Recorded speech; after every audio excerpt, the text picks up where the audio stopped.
गया वो हमारे लिए सबसे ज़्यादा पॉजिटिव है एंड প্লে অফে টিকে থাকতে 3 ম্যাচের জন্য মুস্তাফিজুরকে 6 কোটি রুপিতে কিনেছে দিল্লি ক্যাপিটালস এবং প্রথম ম্যাচে একাদশে সুযোগও দিয়েছে তাকে।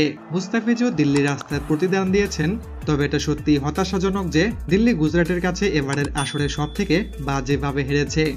যাই হোক, প্রথম 3 ওভার বোলাররা বেধড়ক মার খাওয়ার পর মুস্তাফিজুরকে চতুর্থ ওভারেই বোলিংয়ে আনেন অক্ষর প্যাটেল, আর এই প্রথম ওভারে কোনোরকম বাউন্ডারি না দিয়ে মাত্র 6 রান দেন মুস্তাফিজুর। এরপর পাওয়ার প্লেতে দ্বিতীয় ওভার করতে এসে এই ওভারে 4 বাউন্ডারি সহ খরচ করেন মাত্র 7 রান।